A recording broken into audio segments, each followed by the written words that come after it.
हरे कृष्णा। मैं शेयर करती हूँ 14वां अध्याय और फिर मंगलाचरण करते हैं।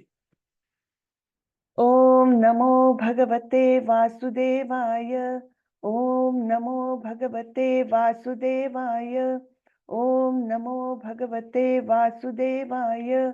ओम अज्ञानतिमिरान्धस्य ज्ञानाञ्जनशलाकया चक्षुरुन्मिलितं येन तस्मै श्रीगुरवे नमः। श्रीचैतन्यमनोभीष्टं स्थापितं येन भूतले स्वयं रूपः कदा मह्यं ददाति स्वपदान्तिकं।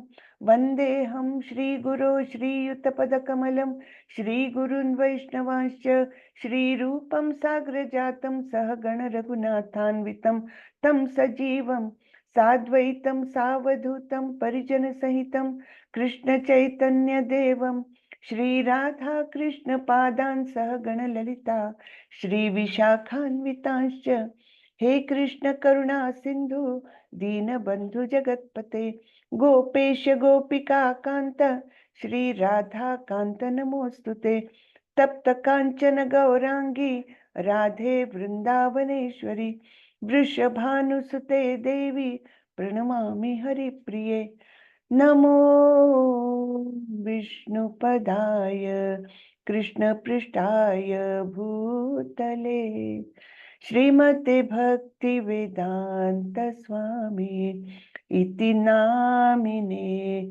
नमस्ते सारस्वते देवे गौरवाणी प्रचारिणे निर्विशेषाय शून्यवादी पाश्चात्य देशतारिणी।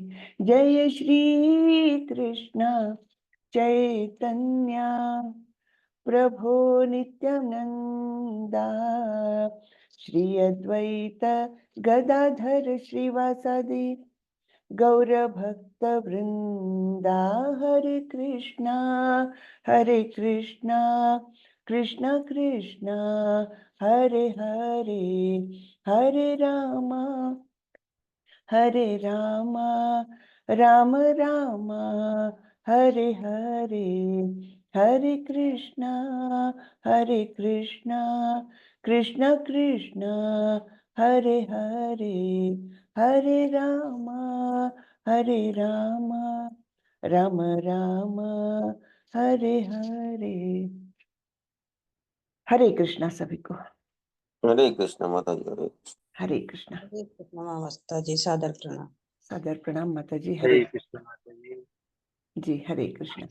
तो आज है अध्याय 14वां जिसका नाम है प्रकृति के 3 गुण, सतोगुण रजोगुण और तमोगुण। ये 3 गुण है, ये तो हम देख चुके हैं। और ये भी भगवान ने बताया है कि दैवी हेषा गुणमयी मम माया दुरत्यया मामेव ये प्रपद्यन्ते मायाम एताम तरन्ति ते। हाँ, तो ये दैवी हेषा गुणमयी, ये गुण से युक्त ऐसी ये मेरी शक्ति है, मेरी ही शक्ति है, दैवी शक्ति है। लेकिन वो कैसी है जिसको पार कर पाना अत्यंत कठिन है। दुरत्यया अत्यंत कठिन है इस 3 गुणों वाली प्रकृति को पार कर पाना। यानी ये भौतिक प्रकृति है ना, तो भौतिक प्रकृति को पार कर पाना अत्यंत कठिन है। लेकिन जो मेरी शरण ले लेता है वो इसको आसानी से पार कर जाता है। ये हमने 7वें अध्याय में ये श्लोक देखा था, है ना, याद है सबको। मैंने बताया था, इसको कंठस्थ कर लीजिएगा, बहुत सुंदर और बहुत इंपॉर्टेंट श्लोक है।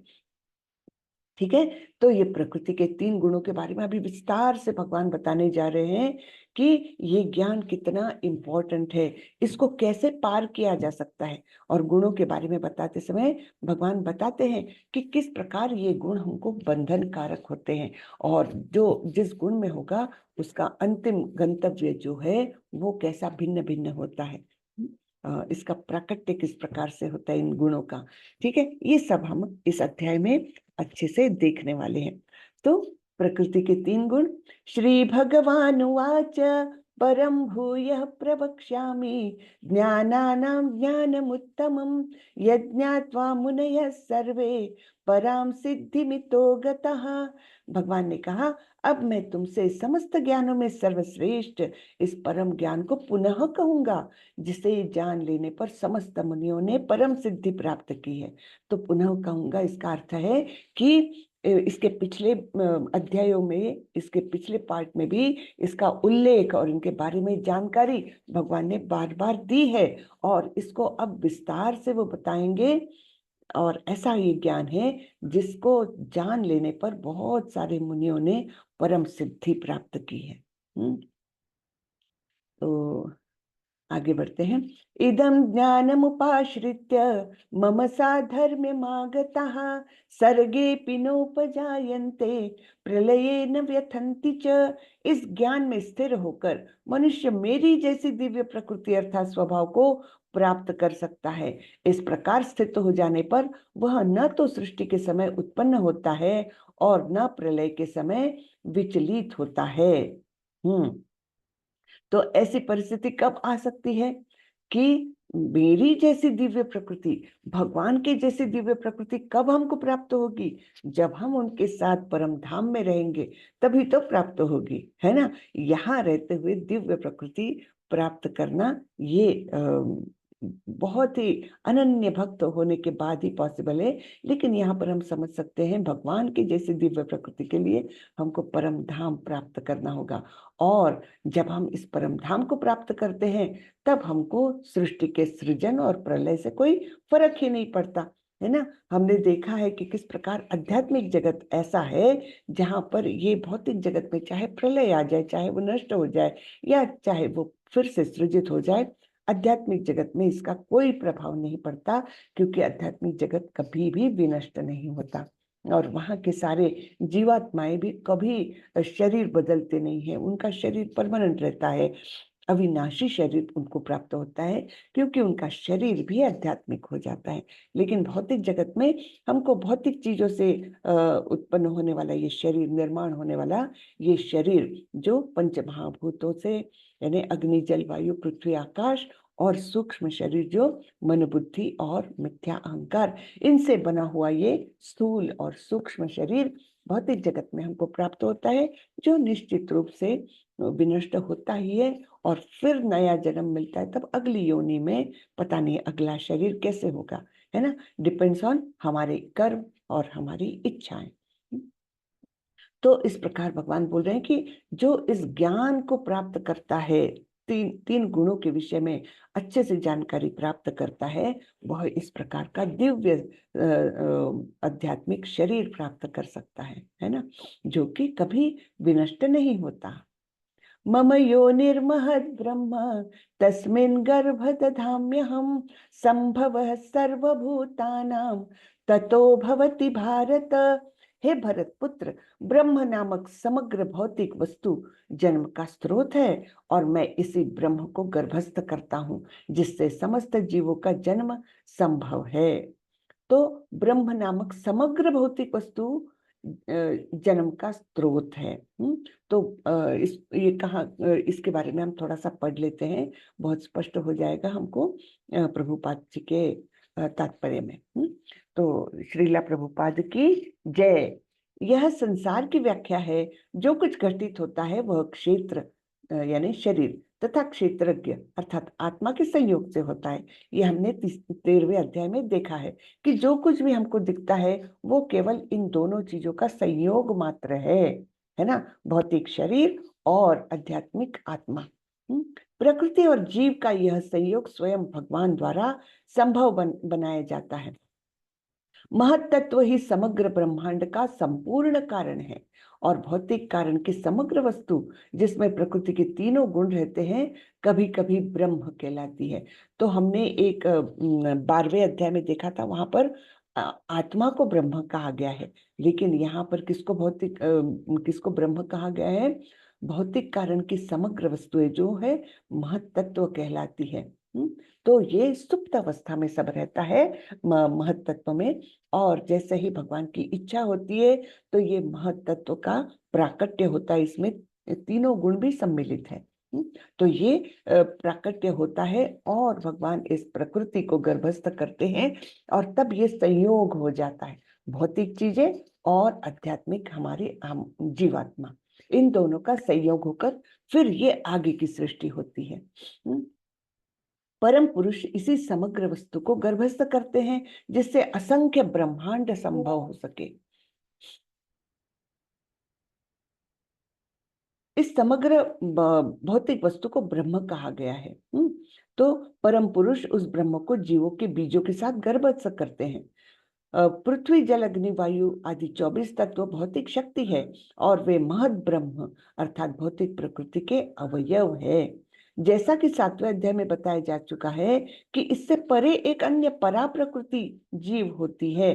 भगवान की इच्छा से यह परा प्रकृति भौतिक यानी अपरा प्रकृति से मिला दी जाती है, जिसके बाद इस भौतिक प्रकृति के से सारे जीव उत्पन्न होते हैं। तो कभी कभी लोगों को लगता है कि प्रकृति ही सारे जीवों को जन्म देती है, लेकिन यहाँ पर ये अगले पैरा में प्रभुपाद जी ने बहुत स्पष्ट किया है कि कभी कभी क्या होता है, एक हाथ बिच्छू, मादा बिच्छू खेतों में ऐसे धान का ढेर लगा रहता है, उसके अंदर घुस जाती है और फिर वहां अंडे दे देती है और चुपचाप निकल जाती है ना। तो किसी को पता नहीं चलता कि मादा बिच्छू वहां गई, उसने अंडे दिए और वो निकल भी गई, वो पता नहीं चलता। लेकिन कुछ समय बाद जब वो अंडे फलित होने लगते हैं तो उसमें से इसके बच्चे, बिच्छू के बच्चे बाहर निकलते हैं और लोगों को क्या लगता है, अरे ये धान के ढेर ही जन्म देते बच्चे बिच्छू के बच्चों को। लेकिन वास्तविकता तो वैसे नहीं है।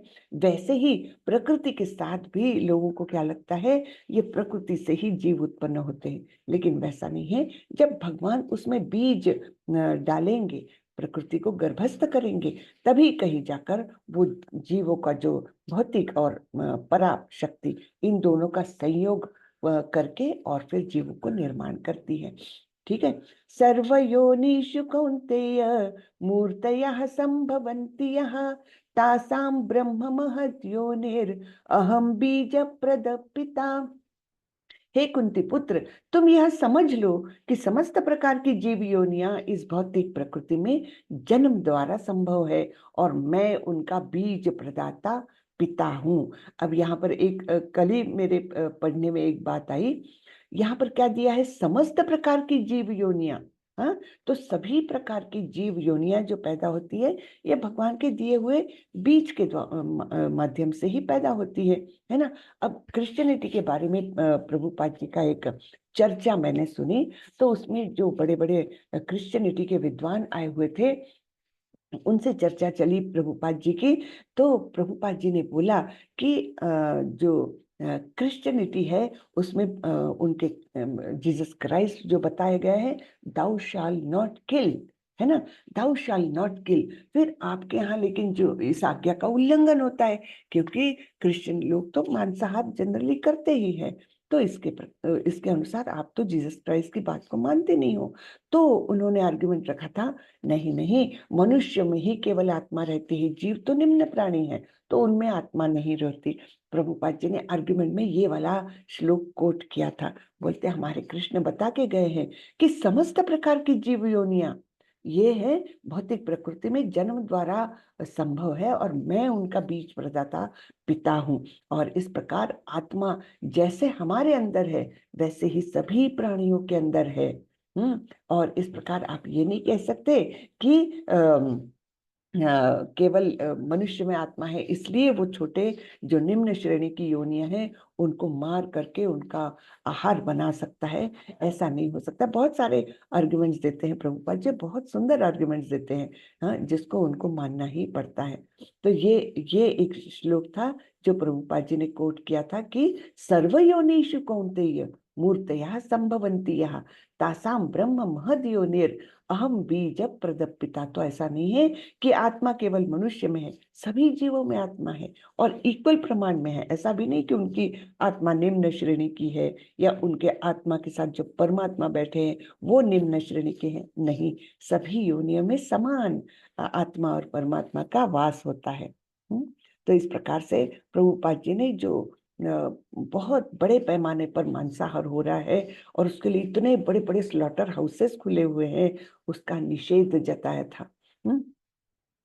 कि और उसमें एक और भी बात प्रभुपाद जी ने कही है कि जैसे एक बहुत बड़े पिता है, उनके बहुत सारे बच्चे हैं और जो सबसे बड़ा बच्चा है तो वो बहुत हाईली क्वालिफाइड है, बहुत इंटेलिजेंट है, सब कुछ है, और जो छोटे बच्चे हैं वो कोई थोड़े अपाहिज है या थोड़े बुद्धि से मंद है, इस प्रकार के बच्चे हैं। ठीक है, तो वो बड़ा बच्चा अगर ये करे कि पिताजी मैंने छोटे बच्चों को मार डाला, उनका आहार बना के खा लिया, तो क्या पिता खुश होंगे? कभी भी नहीं होंगे, चाहे जैसा है, बच्चा तो है मेरा, है ना। तो ये भी आर्गुमेंट प्रभुपाद ने रखा था और उन लोगों को कन्विंस किया था कि किस प्रकार से मांसाहार ये गलत चीज है मनुष्य के लिए। वो प्राणियों का जन्म इसलिए नहीं हुआ है कि हम उनका भक्षण करें, हमारे लिए तो, मनुष्य के लिए तो भगवान ने इतने सारे फल, सब्जियां, अन्न, दूध, है ना, ये सारी चीजें जो है वो मनुष्य के लिए निर्माण की है। फिर उन्होंने आर्गुमेंट किया था लेकिन कुछ प्राणी तो छोटे प्राणियों का भक्षण करते हैं। तो प्रभुपाद जी बोले बिल्कुल ठीक है, तो उनके लिए वही आहार बनाया है ना। कि चतुष्पाद जो प्राणी है उनका द्विपाद मतलब उनके दूसरे वो चतुष्पाद को चतुष्पाद खाता है, ऐसा इस प्रकार से उन्होंने आर्गुमेंट, वो भी एक श्लोक आता है भागवतम में, वो भी बताया और इस प्रकार से उनको कन्विंस कर किया था। फिर अब यहाँ पर गुणों के बारे में अब चालू होता है। सत्वं रजस्तम इति गुणः प्रकृति संभवः निबद्धन्ति महाबाहो देहे देहिनमव्ययम्। भौतिक प्रकृति 3 गुणों से युक्त है, यह है सतो, रजो तथा तमोगुण। हे महाबाहु अर्जुन, जब शाश्वत जीव प्रकृति के संसर्ग में आता है तो वह इन गुणों से बंध जाता है ना। जैसे ही भौतिक प्रकृति में हम जीव आ टपकते हैं तो हमको ये गुण जो है वो बांध देते हैं। गुण का अर्थ ही संस्कृत में रस्सी है, तो ये गुणों से हम बंध जाते हैं और ये प्रकृति हमको अनेक प्रकार के सुख दुख में नचाती है, अनेक प्रकार के कार्य करवाती है ना। और इसके लिए इस प्रकार से हम प्रेरित होते हैं, है ना। तो चूंकि जीवों को प्रकृति की विभिन्न अवस्थाओं के अनुसार भिन्न भिन्न प्रकार के शरीर मिले हुए हैं, अतएव वे उसी प्रकृति के अनुसार कर्म करने के लिए प्रेरित होते हैं। यही अनेक प्रकार के सुख और दुख का कारण है। तत्र सत्व निर्मलत्वात् प्रकाशकमनामयम् सुख संगेन बध्नाति ज्ञान संगेन चानघ। हे निष्पाप, सतोगुण अन्य गुणों की अपेक्षा अधिक शुद्ध होने के कारण प्रकाश प्रदान करने वाला और मनुष्य को सारे पाप कर्मों से मुक्त करने वाला है। जो लोग इस गुण में स्थित होते हैं वे सुख तथा ज्ञान के भाव से बंध जाते हैं। तो है तो तीनों गुण, अर्थात तीनों कैसे कंपेयर कर सकते हैं हम? एक कारागृह है तो उसमें ए क्लास जेल है, बी क्लास जेल है, सी क्लास जेल है। तो ए क्लास वालों को कुछ सुविधाएं मिलती है ना। शायद उनके कमरे में एक आध छोटा सा टीवी मिल जाता है, शायद थोड़ा सा गद्दा मिल जाता है ना, खाने में थोड़ा सा ठीक ठाक खाना मिल सकता है। तो ये, लेकिन है कहाँ पर? तीनों जन, चाहे वो ए क्लास, बी क्लास, सी क्लास, कोई भी ग्रेड के हो कैदी, है तो वो कारागृह में, है ना। तो ये सतोगुण जो है वो भी ऐसा ही ए ग्रेड जेल में है, जैसे सतोगुणी व्यक्ति, उनकी कैसी कंडीशन होती है? अन्य गुणों की अपेक्षा अधिक शुद्ध है, इसके लिए वो प्रकाश प्रदान करने वाला, यानी ज्ञान प्रदान करने वाला, भौतिक ही सही लेकिन ज्ञान प्रदान करने वाला है। और इस प्रकार से जब ज्ञान प्राप्त होता है, थोड़ा सा वेदों के बारे में या बहुत मतलब वैदिक शास्त्रों के बारे में जानकारी हासिल करते हैं, ये पता चलता है उनको कि क्या बुरे कर्म है, क्या अच्छे कर्म है। तो इस प्रकार जब उनको जानकारी होती है और वैसे वे आचरण करते हैं तो वो धीरे धीरे सारे पाप कर्मों से मुक्त होते जाते हैं, है ना। तो जो लोग इस गुण में स्थित होते हैं वो कैसे अपने आप को वे उच्च दर्जे के मानते हैं, है ना। जनरली सोसाइटी में जो ज्यादा पढ़े लिखे लोग होते हैं, प्रोफेसर्स, डॉक्टर्स, इंजीनियर्स या उच्च पदस्थ अधिकारी वगैरह, तो ये इस गुण में रहते हैं। वो बुरे कर्म करते नहीं हैं, और वे बंधन कौन सा रहता है उनमें, मैं कितना सुखी हूँ, है ना, और मैं कितना ज्ञानी हूँ, बस इसी बंधन से वे बंधे हुए रहते हैं। फिर रजोगुणी लोगों को, रजो रागात्मकम विद्धि तृष्णा संग समुद्भवम तन्निबध्नाति कौन्तेय कर्म संगेन देहिनम। हे कुंती पुत्र, रजोगुण की उत्पत्ति असीम आकांक्षाओं तथा तृष्णाओं से होती है, और इसी के कारण से यह देहधारी जीव सकाम कर्मों से बंध जाता है। तो रजोगुणी लोगों की कमजोरी क्या है, असीम इच्छाएं हैं, मुझे ये पाना है, ये पद हासिल करना है ना, यहाँ जाना है, फॉरेन टूर करना है, इच्छाएं इतनी ज्यादा होती है, असीम इच्छाएं होती है, और इसके कारण उनकी तृप्ति कभी होती ही नहीं है। एक इच्छा पूरी होती तो 10 इच्छाएं उनकी उत्पन्न होती है, इस प्रकार वे तृप्त ऐसे कभी होते ही नहीं है, तृष्णा से भरे रहते हैं, और इसी कारण वे एक के बाद एक सकाम कर्म करते जाते हैं। ऑफिस में सबसे ज्यादा मेहनत करने वाले, सबसे ज्यादा रुक करके बॉस को प्रसन्न करने के लिए काम करने वाले लोग रजोगुणी, है ना। तो अभी तो आज की सोसाइटी तो ऐसी है कि मैक्सिमम लोग रजोगुणी हैं, सवेरे से लेकर रात तक मेहनत करते रहते हैं, और कैसे रैट रेस में फंसे हैं कि अरे मेरे पड़ोसी के पास ये बड़ी कार है, मुझे भी ऐसी लेनी है। तो इस प्रकार के रैट रेस में वे फंसे रहते हैं, और इस प्रकार ये सकाम कर्मों से, हाँ, सकाम कर्म यानी कोई तो भी इच्छा पूरी करने के लिए कर्म करते रहते हैं। तो ये रजोगुणी लोगों की विशेषता है, सकाम कर्मों से बंधे रहते हैं और असीम इच्छाएं रहती हैं। और तमोगुणियों का क्या, तमस्त्वं ज्ञानजं विद्धि मोहनम सर्वदेहिनां प्रमादालस्य निद्राभिस तन्निबध्नाति भारत। तो ये तमस्तुम अज्ञानजम विद्धि ऐसा पढ़ना है हमको, क्योंकि ये संधि किया है, तो ऐसा लगता है ज्ञानजम विद्धि, नहीं, वो तमस्तु अज्ञानजम विद्धि, ऐसा उसका संधि विग्रह है। ये संधि विग्रह समझने के लिए हमको ये शब्दार्थ पढ़ने चाहिए। तो आप लोगों के पास मेरी आशा है कि अभी तक सबके पास ये होगा यथारूप भगवत गीता। तो आप लोग जब भी पढ़े, कुछ भी ऐसी शंका आए, ऐसे कैसे बोल रहे हैं, तमस्तु अज्ञानजम विद्धि, ऐसा नहीं है वो, तमस्तु अज्ञानजम विद्धि, तो अज्ञान इसमें पैदा होता है ना।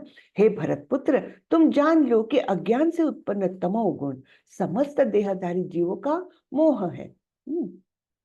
इस गुण के प्रतिफल पागलपन अर्थात प्रमाद, आलस तथा नींद है, जो बद्ध जीव को बांधते हैं।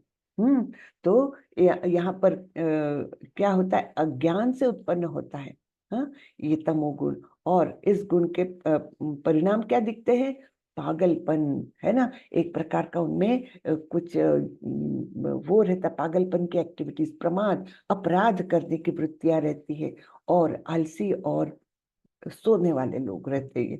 तो ज्यादा आलसी और सोने वाले लोग कौन से गुण से बंधे हैं, ये तमोगुण में है। और इस प्रकार तमोगुणी लोग हम देखते हैं, खास करके जो ड्रगिस्ट होते हैं या जो नशे के अधीन हो जाते हैं, वे निश्चित रूप से तमोगुण में लिप्त रहते हैं। क्योंकि उनको क्या करते हैं, नशा करते हैं, और उसके बाद वो सोते रहते हैं, और कभी कभी उठते हैं, पैसों की जरूरत है तो अपराध करते हैं। तो ये सारे हमको जो लक्षण है तमोगुण के, वो ऐसे लोगों में निश्चित रूप से दिखते हैं। सत्वं सुखे संजयति रजः कर्मणि भारत ज्ञानमावृत्य तु तमः प्रमादे संजयत्युत। तो हे भरत पुत्र, सतोगुण मनुष्य को सुख से बांधता है, रजोगुण सकाम कर्म से बांधता है, और तमोगुण मनुष्य के ज्ञान को ढककर उसे पागलपन से बांधता है। तो ये तीनों गुण किस प्रकार से बंधन निर्माण करते हैं, ये यहाँ पर स्पष्ट हो रहा है। क्या बोला गया है, भगवान क्या बोलते हैं, सुख से बांधने वाला वो सतोगुण, सकाम कर्म से बांधने वाला वो रजोगुण, और जो पागलपन से बांधने वाला जो है वो तमोगुण है। तो हम अपने अंदर भी थोड़ा सा इंट्रोस्पेक्शन कर सकते हैं। हाँ, निश्चित रूप से हम पूर्णतः तमोगुण में तो नहीं हो सकते, क्योंकि हम सवेरे सवेरे उठ करके एटलीस्ट भगवान के बारे में जानकारी हासिल करने के लिए, भगवत गीता में क्या ज्ञान दिया है इसकी जानकारी हासिल करने के लिए यहाँ सवेरे सवेरे आते हैं।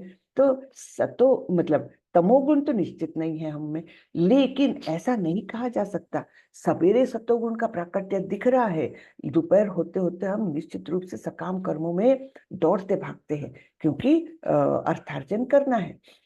लेकिन अब वो अर्थार्जन भी केवल हम अपनी आवश्यकता के अनुसार करें, जो मिलता है उसमें तृप्ति महसूस करें, तो वो रजोगुण नहीं, वो सतोगुण ही है। लेकिन हाँ, असीम आकांक्षा है कि अरे मुझे ज्यादा मेहनत करनी है क्योंकि मुझे प्रमोशन लेना है ना, या बहुत सारी इच्छाएं, क्या मुझे बस अगले साल मुझे यूरोप टूर करना ही है। इस प्रकार से जब मनुष्य की सोच रहती है तो वो रजोगुणी सोच है।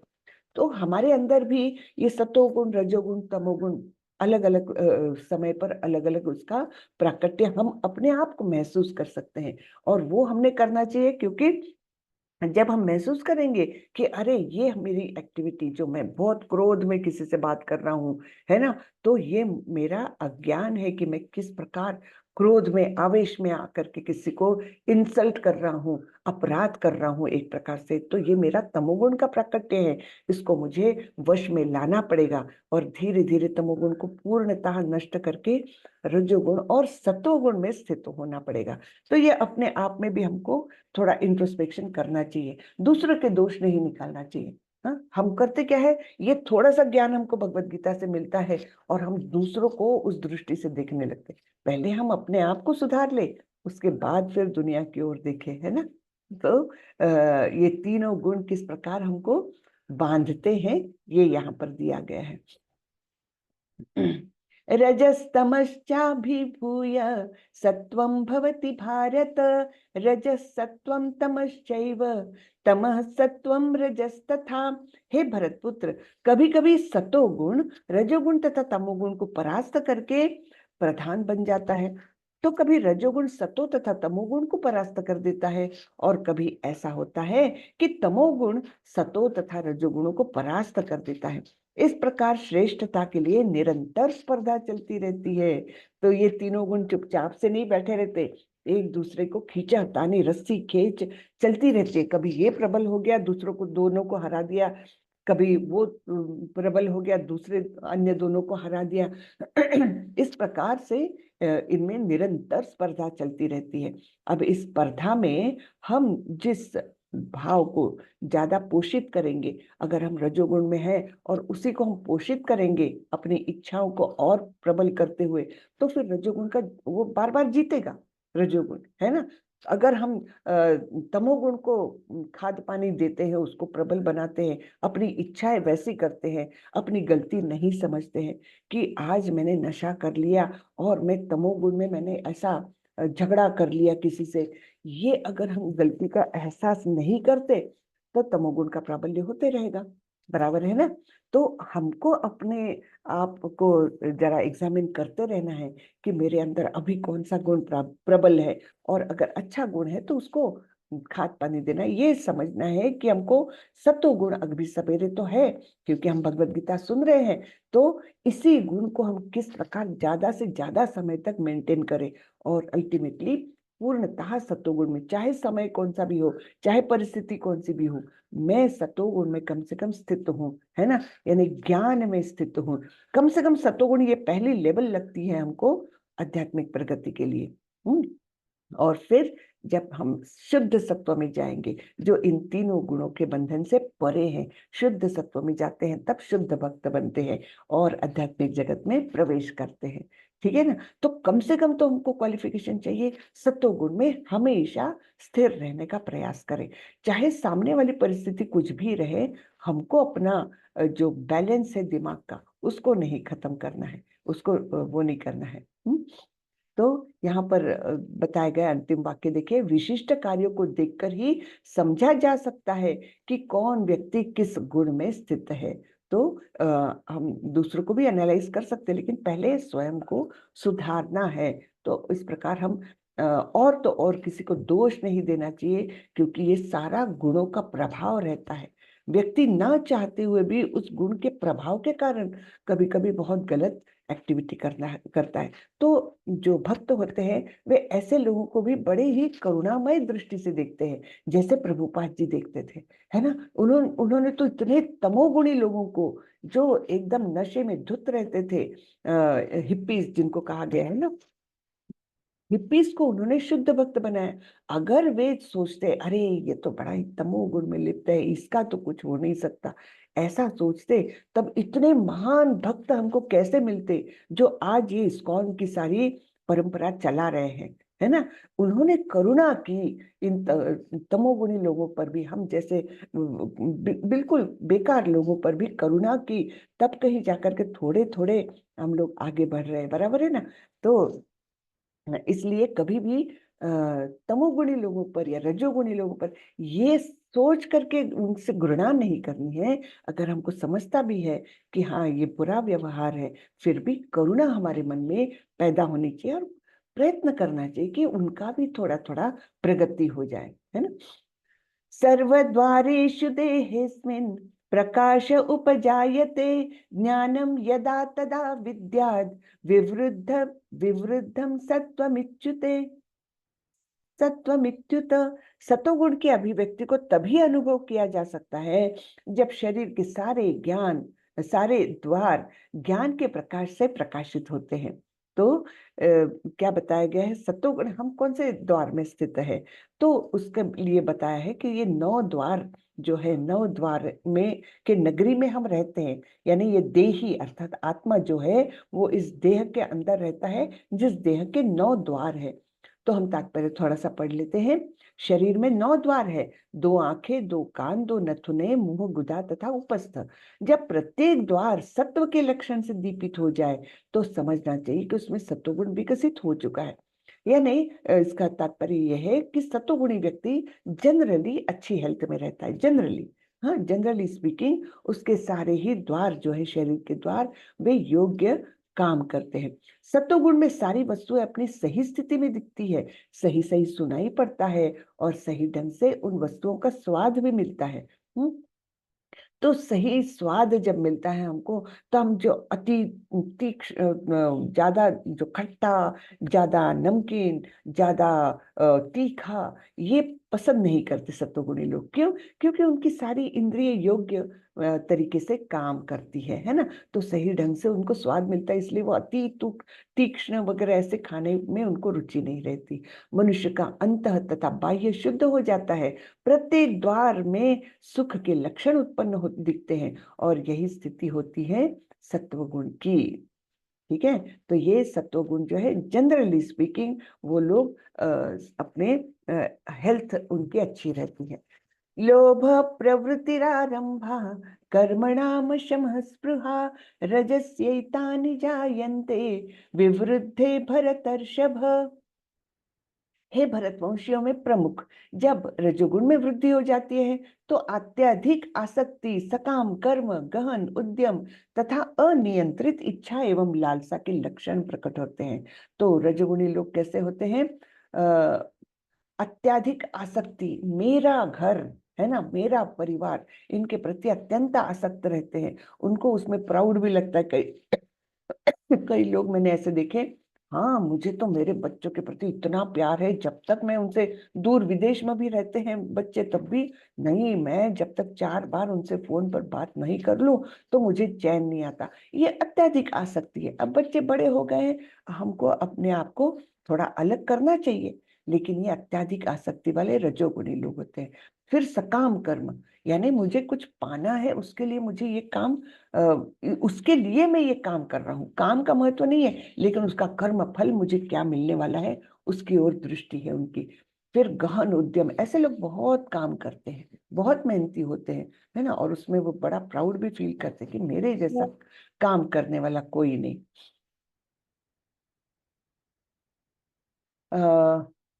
तथा अनियंत्रित इच्छा एवं लालसा के लक्षण प्रकट होते हैं। तो इस प्रकार ये रजोगुणी लोग होते हैं।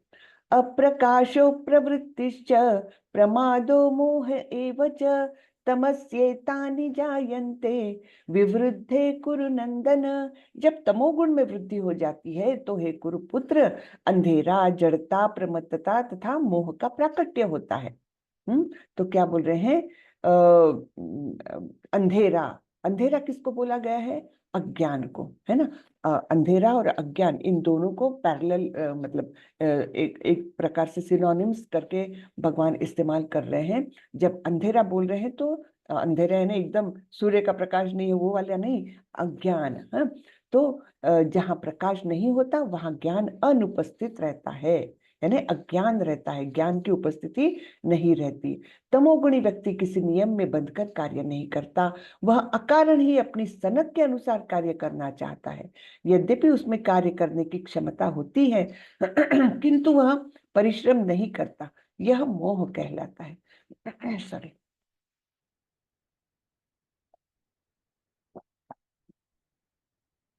यद्यपि चेतना रहती है लेकिन जीवन निष्क्रिय रहता है। तो ये लोग एकदम निष्क्रिय पड़े रहते, दिन दिन भर पड़े रहते हैं।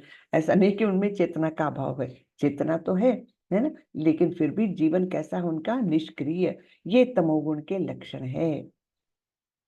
यदा सत्वे प्रवृद्धे तु प्रलयं याति देहभृत् तदोत्तम विदाम लोकान अमलान प्रतिपद्यते। जब कोई सत्वगुण में मरता है तो उसे महर्षियों के विशुद्ध उच्चतर लोकों की प्राप्ति होती है। अब ये गंतव्य बताने जा रहे हैं भगवान। क्या बोलते हैं? जो सत्वगुण में मरता है तो उच्च लोकों की प्राप्ति होती है। फिर रजसी प्रलयम गत्वा कर्म संगीषु जायते तथा प्रलीनस्तमसी मूढ़योनिषु जायते। जब कोई रजोगुण में मरता है तो वह सकाम कर्मियों के बीच में जन्म ग्रहण करता है। तो सकाम कर्मी कहाँ पर है? इस भूधरा पर ही मैक्सिमम सकाम कर्मी लोग है ना। तो यहीं पर वो आ जाता है, सकाम कर्मियों के बीच ही जन्म लेता है। जब कोई तमोगुण में मरता है तो वह पशु योनियों में जन्म धारण करता है। ठीक है, तो उसका तो एकदम पतन हो जाता है। तमोगुणी जो व्यक्ति अपना जीवन बिताएगा तो उसको अगली जो योनि जो है वो पशु योनि मिल सकती है। तो इस प्रकार ये गंतव्य बताए। सतोगुण लोग उच्च लोकों में जाएंगे, रजोगुणी यही रह जाएंगे और तमोगुणी निम्न योनियों में जाएंगे। कर्मणः सुकृतस्याहुः सात्विकं निर्मलं फलं रजसस्तु फलं दुःखम अज्ञानम तमसः फलम। पुण्य कर्म का फल शुद्ध होता है और सात्विक कहलाता है, लेकिन रजोगुण में संपन्न कर्म का फल दुख होता है और तमोगुण में किए गए कर्म मूर्खता में प्रतिफलित होते हैं।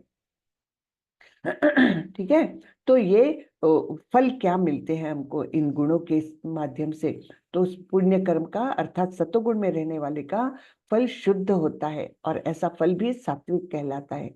रजोगुण में क्या मिलता है? कितनी भी भाग दौड़ करो, हमेशा इच्छित वस्तु प्राप्त होगी या इच्छाएं पूर्ण होगी ये नहीं हो सकता, क्योंकि एक इच्छा पूरी करो 10 हाजिर होती है। तो सभी तो इच्छाएं किसी की पूरी हो नहीं सकती, तो वो हमेशा अतृप्त रहता है, उसके असीम आकांक्षाएं तृप्त ही नहीं होती, तृष्णा रहती है और इस प्रकार वो दुख ही प्राप्त करता है।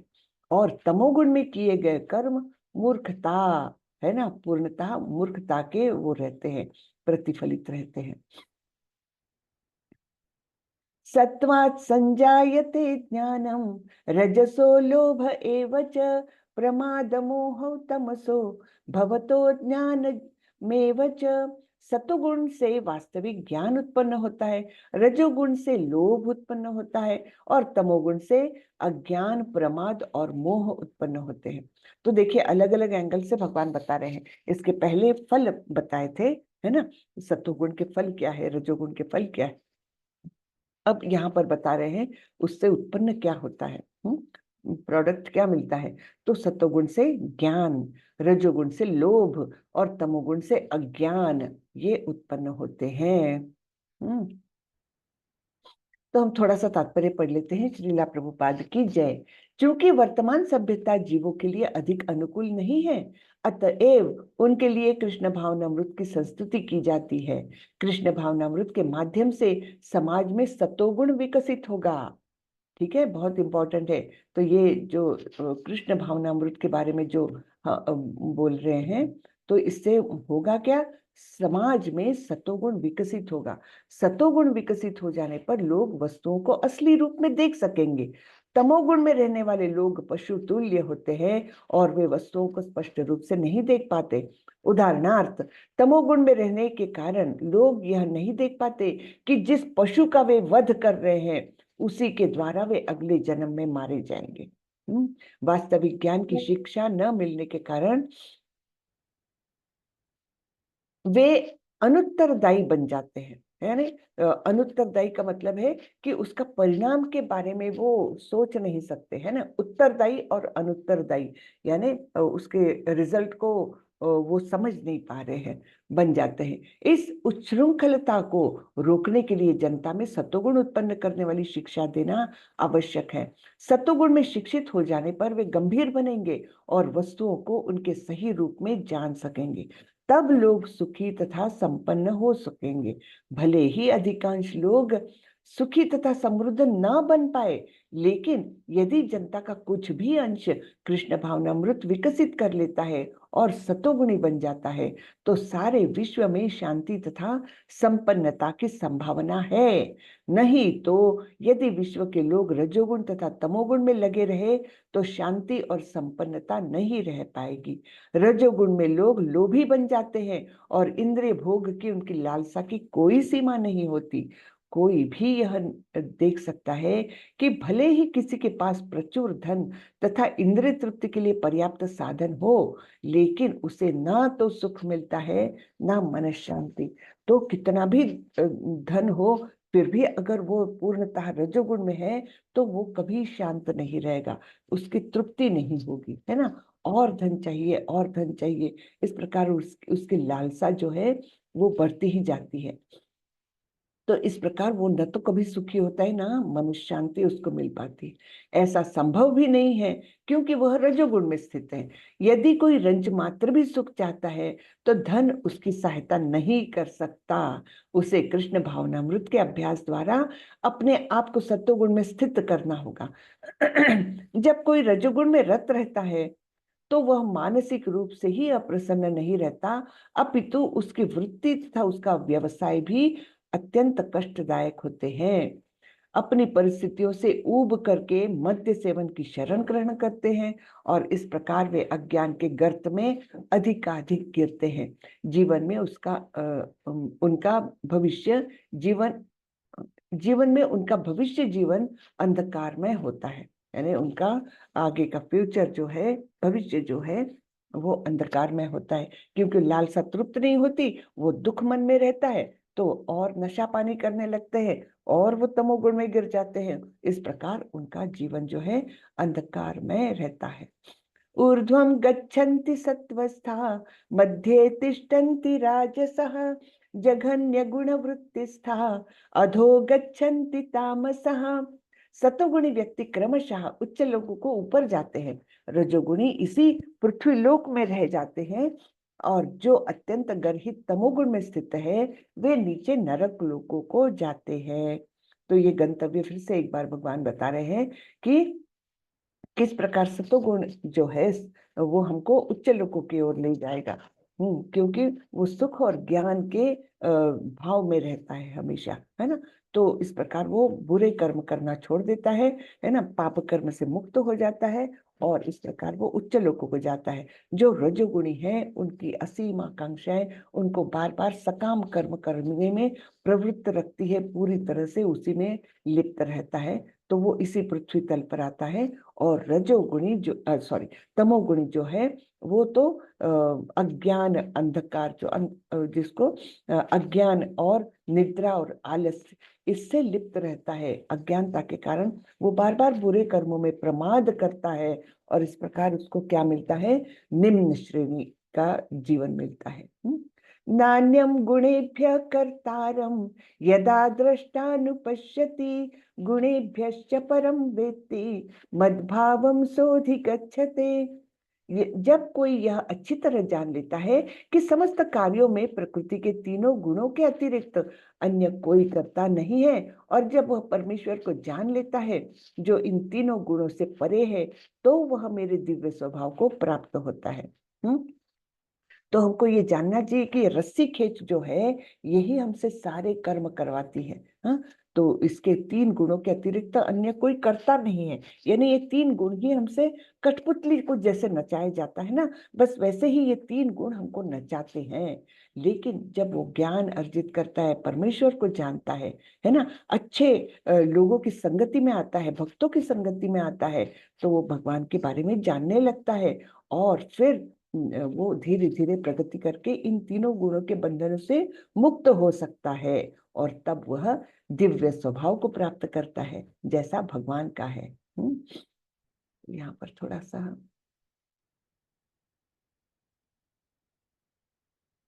हाँ देखिए, प्रामाणिक गुरु की संगति से वह अपनी वास्तविक स्थिति समझ सकता है, और इसे समझ लेने पर वह पूर्ण कृष्ण भावनामृत में स्थिर हो सकता है। तो इसलिए ये संगति, जो हम भक्तों से मिलना और अच्छी संगति में रहना, अच्छी चीजें सुनना, संगति केवल शरीर के संपर्क में आए, यानी प्रत्यक्ष मिलना वही संपर्क नहीं रहता है। हमने श्रवण के माध्यम से किससे संपर्क किया है ना, ये भी बहुत महत्वपूर्ण है। हमने कौन सी किताबों के माध्यम से अच्छे गुणों के बारे में या अच्छे कामों के बारे में ग्रहण किया, ये भी एक सत्संग है ना। तो हर चीज में हमने बहुत सावधान रहना चाहिए, क्योंकि अभी तो हम देखते हैं मीडिया के माध्यम से हम पर सारा गार्बेज उंडेला जाता रहता है, पूरा टाइम उंडेला जाता रहता है। ये ऐड, वो ऐड, कोई ऐड सेंसिबल नहीं है, कोई न्यूज सेंसिबल नहीं है, कोई सीरियल सेंसिबल नहीं है। तो ये जब हम पर सतत आक्रमण करते रहते हैं, तो हमको वही योग्य लगने लगता है, उसमें ही रुचि आने लगती है। तो इसलिए हमको ना बहुत सावधान रहना है कि हमारे श्रवण इंद्रिय, कान कौन सी चीज के संपर्क में आ रहे हैं, हमारी दृष्टि कौन सी चीज के संपर्क में आ रही है, हमारी वाणी कौन सी चीज के संपर्क में आ रही है। कि हम ऐसे ही कुछ भी गाली गलौज या ऐसे ही कोई फिल्मी सॉन्ग ये बोलने में रुचि रखते हैं, या कुछ अच्छी बातें, कुछ लोग, कुछ भगवान का स्तुति ये बोलने में रुचि रखते हैं, है ना। तो ये सब अलग अलग माध्यम से हम संपर्क में आते हैं, जो संगति है ना। तो इसलिए ये संगति हमको बहुत मतलब अच्छी चुन करके लेनी चाहिए। केवल व्यक्तियों की संगति नहीं, व्यक्तियों को तो बहुत ही चुन कर लेना चाहिए, लेकिन जो भी श्रवण करते हैं, जो भी पढ़ते हैं या बोलते हैं, है ना, सभी चीजों के बारे में हमको बहुत सावधान रहना चाहिए, जिससे कि हमको बुरी संगति ना मिले। खास करके बच्चों पर तो ये सारे जो है मीडिया है, ये बहुत ज्यादा प्रभाव करती है ना। हम न्यूज़पेपर लेते हैं, न्यूज़पेपर में क्या न्यूज़ रहती है, वही युद्ध हुआ, इसने उसको मार डाला, वो पति ने अपने पत्नी को पीटा, ये ऐसे ही रहती है न्यूज़। क्या है उस न्यूज़, तो उसका उपयोग क्या है हमारे जीवन में, है ना। क्या वो केवल पढ़ के हम उसमें ही मतलब उसी के बारे में सोचने लगते हैं, इस प्रकार से हम वो दूषित संगति में जाते हैं। तो हमको ये सब चीजें अवॉइड करने का प्रयत्न करना चाहिए। हाँ, न्यूज़पेपर बिल्कुल बेकार है, तो अच्छी चीजें पढ़े, अच्छी चीजें ग्रहण करें, इससे हम धीरे धीरे प्रगति कर सकते हैं।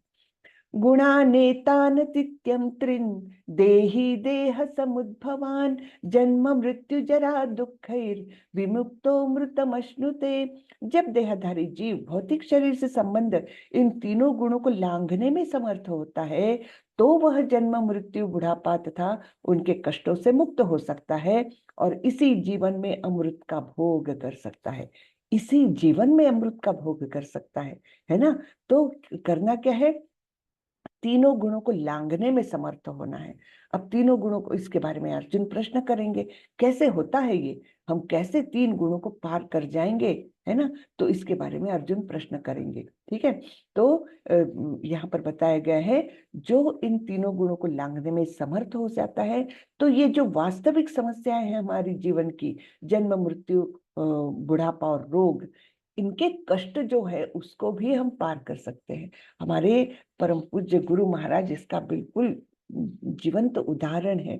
तो इतने कष्ट है शरीर में, लेकिन वो कष्ट महसूस नहीं करते। क्यों? क्योंकि वो गुणातीत हो चुके हैं ऑलरेडी, और इस प्रकार अमृत का भोग कर रहे हैं। हर क्षण उनके चेहरे पर जो शांति, स्निग्धता, सबके लिए करुणा जो रहती है, वो इसी का परिणाम है। तो गुणों को पार करने में समर्थ होने के लिए भक्ति का पुश लगता है, भक्ति के सिवा नहीं हो सकता।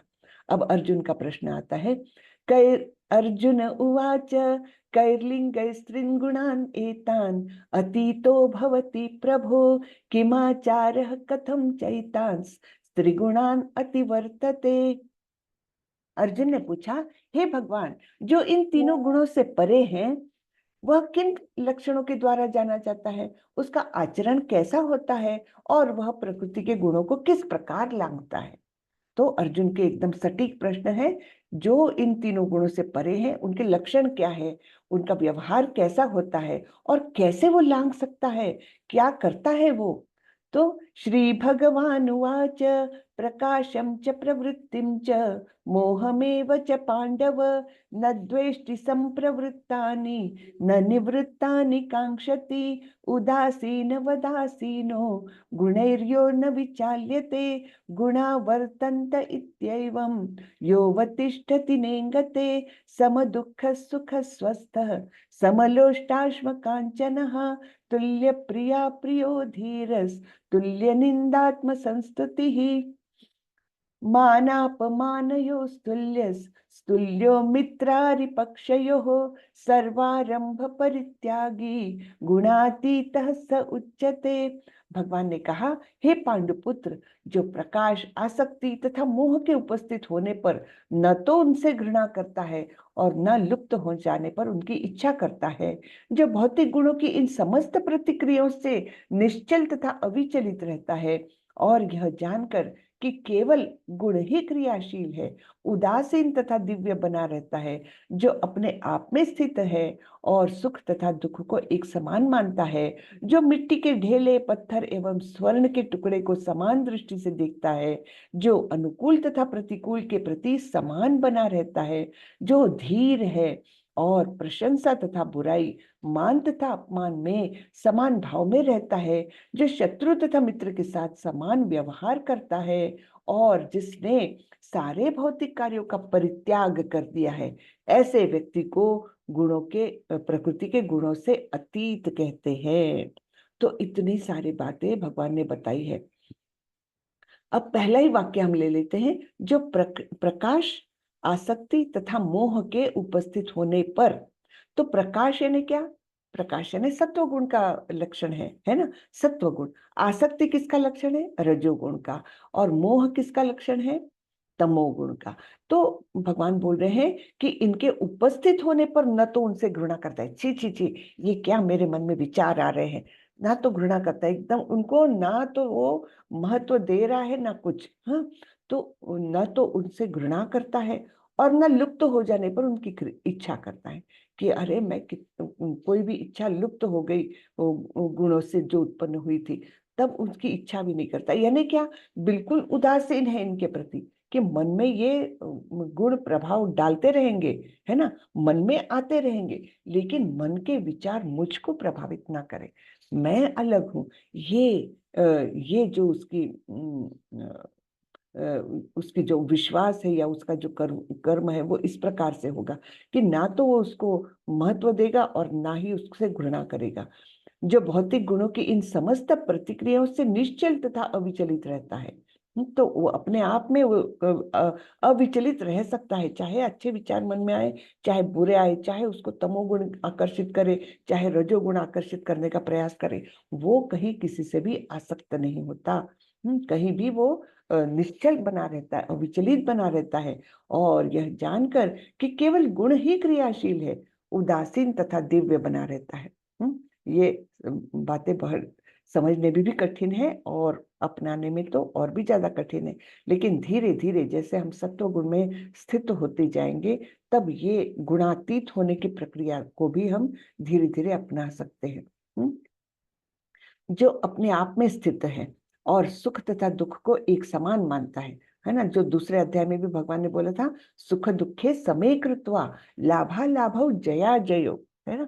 तो अर्जुन को बताया था कि सुख और दुख को एक समान मान करके चलो, तुम एक समान ही रख करके चलो। तो इस प्रकार जो करता है, जो मिट्टी के ढेले, पत्थर एवं स्वर्ण के टुकड़े को समान दृष्टि से देखता है, जो अनुकूल तथा प्रतिकूल के प्रति समान है, यानी बेसिकली क्या, कोई भी द्वंद्व चलते रहे, उनमें वो अपनी समानता, समतल भाव, है ना, वो उससे वो भ्रष्ट नहीं होता।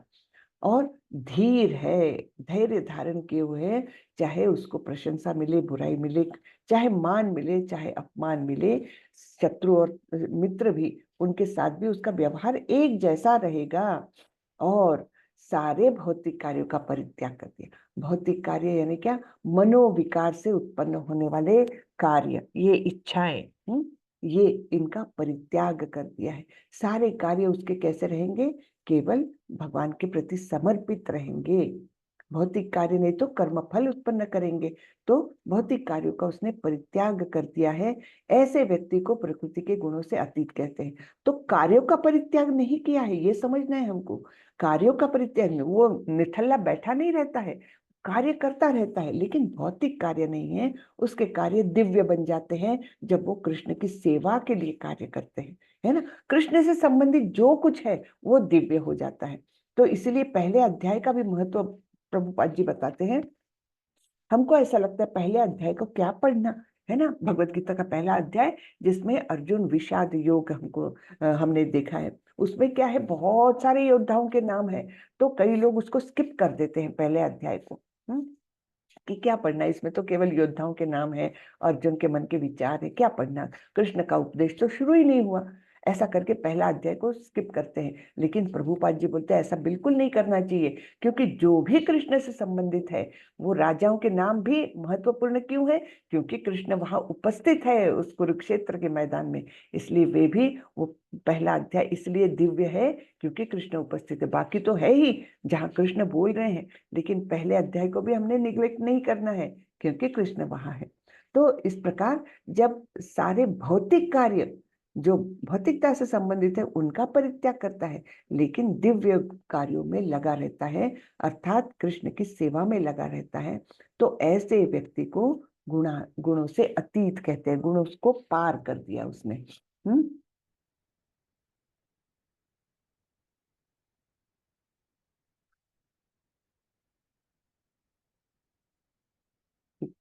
मां च यो व्यभिचारेण भक्ति योगेन सेवते सगुणान समतीत्येतान ब्रह्म भूयाय कल्पते। जो समस्त परिस्थितियों में अविचलित भाव से पूर्ण भक्ति में प्रवृत्त होता है, वह तुरंत ही प्रकृति के गुणों को लांघ जाता है और इस प्रकार ब्रह्म के स्तर तक पहुंच जाता है।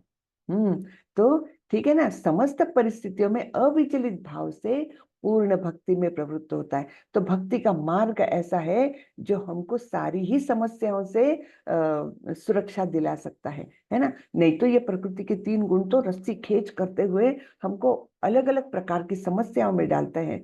और जो जन्म मृत्यु जरा व्याधि तो है ही बेसिक, वो तो है, वास्तविक समस्याएं हैं, लेकिन अन्य समस्याओं में भी डालता जाता है।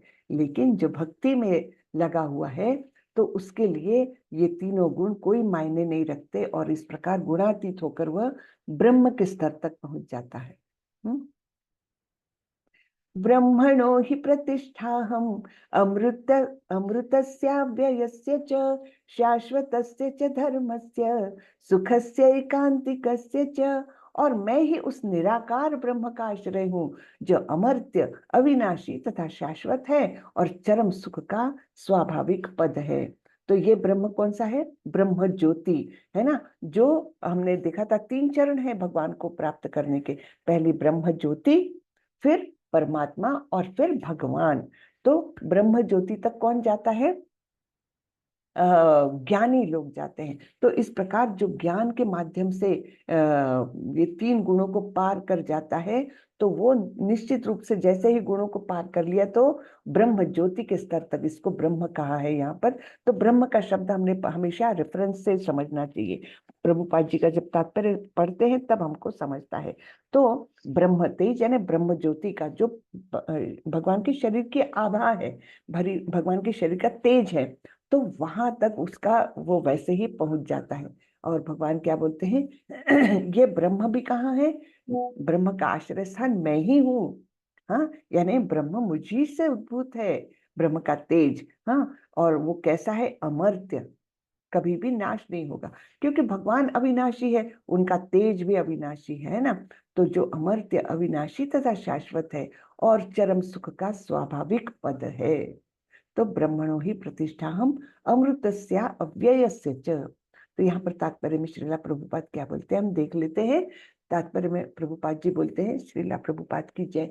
ब्रह्म का स्वरूप है अमरता, अविनाशिता, शाश्वतता तथा सुख। ब्रह्म तो दिव्य साक्षात्कार का शुभारंभ है, बराबर है ना। पहली स्टेज है, यहाँ पर बता रहे हैं ब्रह्म तो दिव्य साक्षात्कार का शुभारंभ है, आरंभ है वहां से। फिर परमात्मा इस दिव्य साक्षात्कार की मध्य तथा द्वितीय अवस्था है, ठीक है, सेकंड स्टेज है। और भगवान परम सत्य के चरम साक्षात्कार है। तो तीन स्टेजेस ये हो गई, ब्रह्म, परमात्मा और भगवान। अतएव परमात्मा तथा निराकार ब्रह्म दोनों ही परम पुरुष के भीतर रहते हैं।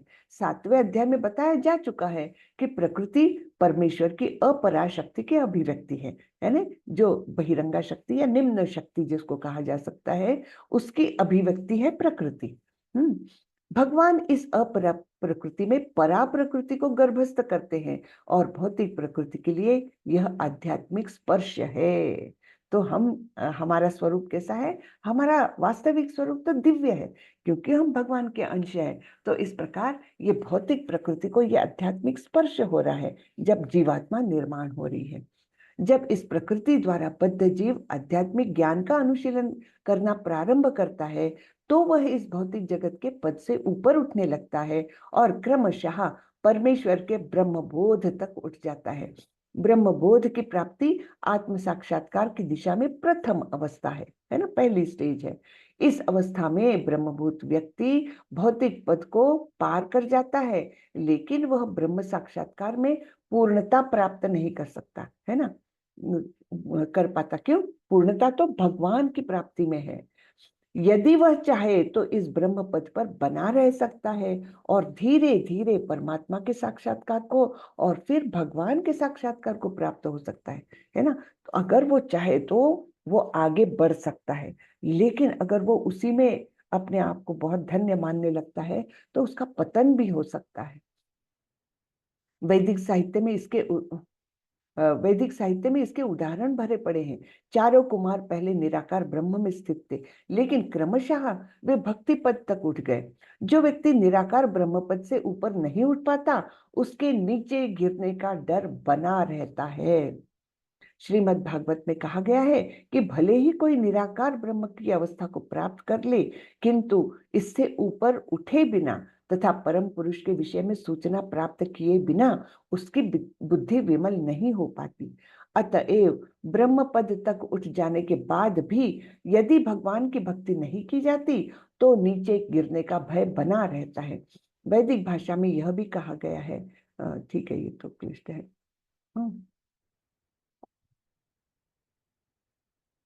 परमेश्वर 6 ऐश्वर्यों से पूर्ण है और जब भक्त निकट पहुंचता है तो इन 6 ऐश्वर्यों का आदान प्रदान होता है, ठीक है। तो जब भक्त बन जाता है तो वो भी 6 ऐश्वर्यों से युक्त हो जाता है। जिस प्रकार राजा का सेवक जो होता है वो भी करीब करीब राजा के सारे सुखों का उपभोग करता है। राजा के लिए जो खाना बनता है वही वो भी खाता है ना। राजा जिस महल में रहता है वहीं पर वो भी, चाहे एक छोटे से कमरे में, लेकिन उसी महल में एक ये बन के रह जाता है ना। तो वैसा ही भक्त भी जब दिव्य अनुभूति करने लगता है तो वो भी दिव्य बन जाता है। तो इस प्रकार ये आज का अध्याय हमारा खत्म हुआ, प्रकृति के 3 गुण। हरे कृष्णा। हरे कृष्णा माता जी, दंडवत प्रणाम। दंडवत प्रणाम। सबने अटेंडेंस लगा लिया है? हरे कृष्णा माता जी। जी हरे माता जी। जी, हरे कृष्णा। सब लोग क्विज कर रहे हैं ना? जी माता जी। Good good. क्योंकि अभी बहुत थोड़े दिन बचे हैं, फिर आप सब लोग अगर सारे लोग क्विज करेंगे तो सब लोग लेवल 3 में जा सकते हैं, ठीक है ना? जी और सब जी लोग जाएं, ऐसे मेरी बहुत बहुत इच्छा है, सभी लोग आगे परस्यू करें इस मार्ग को। जी माता जी। माता जी, एक हम जानना चाहते हैं, एक प्रश्न। हरे हरे कृष्ण कृष्ण माता। जी। हरे कृष्ण। माता जी, जैसे हम ये जानना चाहते हैं, जैसे हम भगवान श्री कृष्ण की पूजा करते हैं, फूल पर चढ़ाते हैं, तो हम किसी जगह जाना पड़े तो कैसे क्या करें, हम्म। तो कैसे पूजा करें? हाँ, वो समस्या आती है तो अगर घर में कोई दूसरे मेंबर है तो उनको सौंप दीजिए वो काम। अगर कोई भी नहीं है, अगर पॉसिबल है, आप किसी के दूसरे के घर में जा रहे हैं, पॉसिबल है, तो अपने विग्रह ले चलिए साथ में, उनको एक छोटे से टेबल पर रख करके पूजा करने का प्रयास करें। अगर वो भी नहीं तो फिर तो आपको घर में रख के जाना पड़ेगा, उनके सामने कम से कम थोड़ा भोग रख करके फिर आप जा सकते हैं। वो मतलब कोई पर्याय नहीं है तब तो जाना पड़ेगा।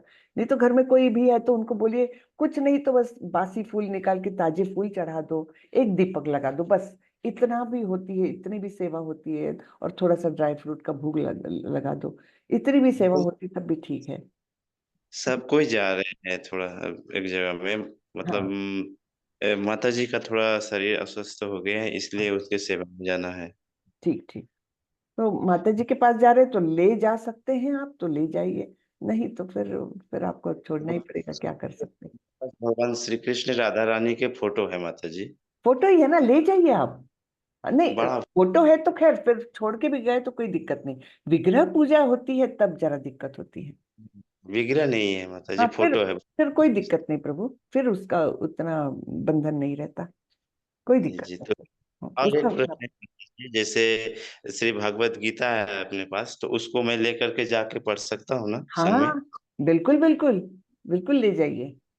जी हाँ, माता जी। जरूर ले जाइए। जी माता जी। हरे हरे कृष्णा माता। हरे कृष्ण। हरे कृष्णा माता जी। हरे कृष्ण जी। जी माता जी, ये थोड़ा अटेंडेंस से रिलेटेड है। हाँ। अटेंडेंस जैसे हम लोग वो एक चीज मैंडेटरी है, एक माला करते हो, दो माला करते हो, तो वो एक्चुअली हम लोग मतलब जिसको करना है वो एक माला दो माला करेगा। बट कभी कभी क्या होता है कि ये भगवान की चीज है तो इसमें ये गलत गलत इसमें एक लगा दिया, दो लगा दिया, तो हुआ नहीं हुआ। तो मेरे ख्याल से ये जो चीज है ना माता जी, वो मैंडेटरी नहीं होना चाहिए, ये गलत होता है। क्योंकि बहुत लोग, मैं तो अपनी बात करती हूँ, बट मेरे साथ बहुत ऐसे लोग हो गए जो एक लिखते हैं, वहां पे दो लिखते हैं, ठीक है, वो मैंडेटरी फील्ड है, लिखना पड़ेगा। बट कभी कभी ऐसा नहीं हो पाता है, तो वो क्या है कि वो मुझे अच्छा नहीं है, भगवान की चीज में झूठ बोलना, तो मेरे बिल्कुल झूठ ख्याल नहीं से। बोलना है। आप बिल्कुल हाँ सही बोल रहे हैं कि झूठ नहीं बोलना है, लेकिन अगर आप एक माला का नियम कर रहे हैं, आज नहीं भी हो तो आप कल रिकवर निश्चित कर लीजिए उसको, तो वो आपकी नियमितता बनी रहेगी। और फिर आप तब एक लिख सकते हो, हाँ, कि आप जी एक जी माला माता जी। नियमित रूप से जो करते हैं। एक दो ऐसा होता है कि कभी कभी ऐसे काम आ जाते हैं कि कभी हम चूक जाते हैं, लेकिन दूसरे दिन रिकवर करें, 3 दिन के अंदर उसको रिकवर करना है। हाँ? जी जी। माता जी, ये बात आपकी सही है, बट आप वो थोड़ा सा ये थोड़ा करवा सकते हो तो बहुत अच्छा रहेगा। क्या कि कभी वो कभी क्वेश्चन ही नहीं डाले ऐसा? नहीं, क्वेश्चन नहीं, वो मैंडेटरी फील्ड हटा दीजिए, वो एक दो तीन चार है ना, वो हाँ। उसको मैंडेटरी हटा दीजिए आप। तो हम करेंगे, ऐसा नहीं है माता जी, अब यहाँ तक सुबह करते हैं तो वो भी करेंगे।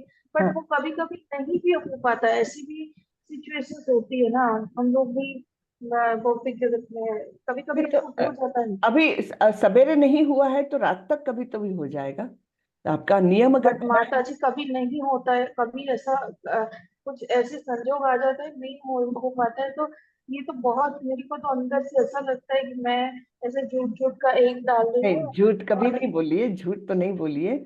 मैं हम बात करती हूँ उसके लिए, लेकिन झूठ तो मत बोलिए। लेकिन एक प्रकार से ये एक बंधन भी आपको रहेगा कि अच्छा रहेगा कि आपने नहीं हुआ है आज, कल भी नहीं हुआ है, फिर भी आप एक डाल रही तो आपके मन में वो बेचैनी रहेगी, आप दूसरे दिन उसको रिकवर करने का प्रयास तो भी करोगे। अगर वो रहा ही नहीं ना, तो फिर तो छूट मिल हाँ गई ऐसा हो जाएगा माता जी। हाँ, तो नहीं नहीं, ऐसा वो तो सही है माता जी। हाँ, बट एक ये बंधन थोड़ा भी सा अच्छा आप रहता है, कोई और कोई कर ये रही एक है। अनुशासन का तरीका है कि है ना, हाँ एक हम अपने आप को हाँ डिसिप्लिन कर रहे हैं कि हाँ मैंने वो लिख दिया है, एक तो डाल दिया मैंने, कल भी नहीं हुई, आज भी अभी तक नहीं हुई, आज पूरे दिन भी नहीं हुई, तो कल तो उसको रिकवर करना ही है, एक वो माता जी नेचर हम है। लोग वो कर लेंगे, बट कभी कभी क्या होता है, कोई आ जाता है, कोई ऐसा नहीं रहता है हमेशा। मतलब हम सोचते हैं कि चलो ये हो जाएगा, पर वो कुछ आ जाता है। कुछ भी लाइफ का भी क्या अनसर्टेनिटी है, कहीं पे भी मतलब आ जाना पड़ जाता है, तो क्या करे अभी। अचानक से यहाँ पे एक डाल दिया, वही रहता है कि ये तो बस दूसरे दिन बस सो गए, दूसरे दिन उठे, ये नहीं चीज तो नहीं तीन हुआ। तीन दिन का मार्जिन है ना हाँ, माता जी, कभी तो कवर कर ठीक। लेंगे इसको, माता जी है आप कि थोड़ा मेरी तरफ से बात कीजिएगा, ये मैंडेटरी फील बता दीजिए। हम पक्का करेंगे वो मैंडेटरी फील बता। और कौन कौन चाहते हैं कि ये मैंडेटरी हटा दे? चलिए हैंड रेज करिए, कौन कौन चाहते हैं कि ये मैंडेटरी हटा दे? प्रकाश प्रभु, आप भी चाहते हैं मैंडेटरी हटा दे? नहीं नहीं, मैं दूसरे नहीं? चीज के लिए मैं बोल रहा था हाँ, माता जी। जी अच्छा। माता जी, आप अभी ऐसा पूछिए कि कौन कौन चाहता है जो मैंडेटरी रखे। अभी आप ऐसा पूछिए तो अभी भी यही आएगा ठीक है, माता जी। ठीक है, मैं बता वैसे दीजिए पूछती ना। हूँ, कौन कौन चाहते हैं कि ये फील्ड मैंडेटरी रहना चाहिए? रहना चाहिए माता जी। रहना चाहिए, हैंड रेज करें। कितने लोगों ने हैंड रेज किया है?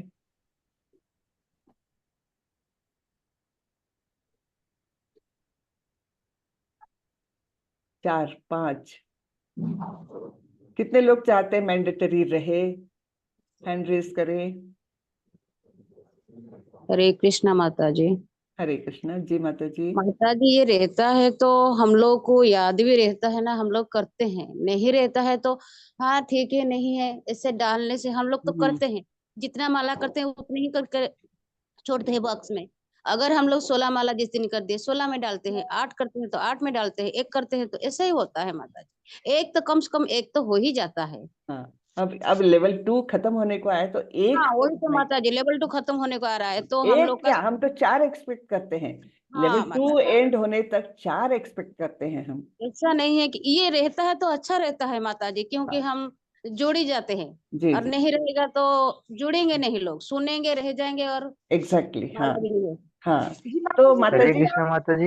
हरे मैंडेटरी कृष्णा। रखे तो जीरो डाल दीजिए माता जी एक बार। ये ऐसा हो माला सके तो। करने के अच्छा, बाद वो लिखनी जीरो पड़ती है डाल क्या? सकते हैं, हाँ जी। माला, हाँ माला करने के बाद माला करने के बाद लिखनी पड़ती है क्या? एक किए, दो किए, ऐसे करके?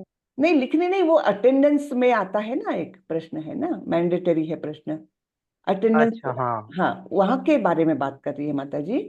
तो वो बोल रही है कि जी। इसको मैंडेटरी मत रखिए, क्योंकि नहीं तो झूठ लिखा जाता है, क्योंकि वो मैंडेटरी है तो एक तो कम से कम डालना आवश्यक हो जाता है ना, वो बोल रही है। हम्म, तो ठीक है, मैं एक ये बताती हूँ जीरो। हाँ हाँ कि जीरो हाँ तो भी ऑप्शन दीजिए, क्योंकि लेकिन हाँ फिर भी मेरी रिक्वेस्ट है, कम से कम एक तो हो ही जाएगी। पांच हाँ। मिनट का प्रश्न है। हाँ, एक माला करने को तो दिक्कत नहीं होनी चाहिए। मैं क्योंकि अभी लेवल जी 2 में माता जी, कभी कभी ऐसा संजोग आ गए, इसीलिए मैं बोल रही नहीं हूँ तो कि ऐसा। हाँ आपको 3 दिन हाँ। का मार्जिन मिलता है माता जी, तीन कोई तीन नहीं दिन भी चला गया, तीन हाँ, दिन भी चला गया, अच्छा, कुछ तो हो गया। तीन दिन भी चला गया, अभी मेरे को ओके, मैं बात बहुत करती हूँ। टेंशन हो गया।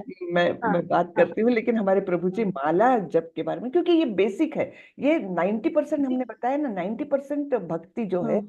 ये यहीं से चालू होती है, उसी को हम अगर महत्व नहीं देंगे तो कठिन है। हाँ, तो अब आप जी प्रयत्न माता जी, करें, ऐसे संजोग आ हरे जाता है कभी कभी। कभी कभी हरे होता है, कृष्ण, चलिए क्या छोड़ करें। दीजिए। माता जी एक प्रश्न और था। जी, हरे कृष्ण माता जी। माता जी हरे हम कृष्ण। माला करेंगे तभी तो हम शुद्ध हो पाएंगे ना, नहीं तो हो एग्जैक्टली, पाएंगे। माला तो बेसिक है, हमारे भगवान का नाम जपना, ये वो तो तो बहुत कंपलसरी है, बेसिक है। हाँ, तो हरे कंपलसरी है वो। बहुत बहुत ही प्राइमरी चीज है ना, इसके आगे इसी पर आधारित है सब कुछ। जो शुद्धिकरण प्रक्रिया चालू होती है वो नाम जप से चालू होती है, इसलिए इसका बहुत अनन्य साधारण महत्व है। माता जी प्रभुपाद तो वही चीज कर रहे थे ना, पहले वो बिल्कुल माला करने के लिए बोलते थे, बोलते थे बिल्कुल पहले माला करेंगे उसके बाद वो अपना शिष्य की जो है हम लोग जो शिक्षा कर रहे हैं वो सब कर रहे थे। बिल्कुल माला कोई कर्मकांड तो नहीं है ना कि हाँ यज्ञ करो या ये करो, ये लाओ, ये चीज लाओ, कोई पैसा नहीं लग रहा है उसमें। एक माला लेनी है, गोमुखी में डालनी है और मुंह से नाम जपनी, चाहे चलते फिरते जपो, चाहे बाथरूम में हाँ जपो, चाहे नहीं, उठते बैठ बाथरूम में नहीं मत करिए, बाथरूम में ऐसे मत भी जपो, करिए। नहीं लेकिन नहीं माला नहीं जपो। माता जी। चलिए हाँ कोई बात नहीं, चलिए तो जैसे अब कि खाना इस बनते बनते डिस्कशन वो को करता है। हाँ यहीं खत्म करते हैं। हाँ, इस डिस्कशन ठीक है। को यहीं खत्म करते हैं और देखते हैं। हरे कृष्ण तो माता सभी जी। लोग प्रयत्न करें कम से कम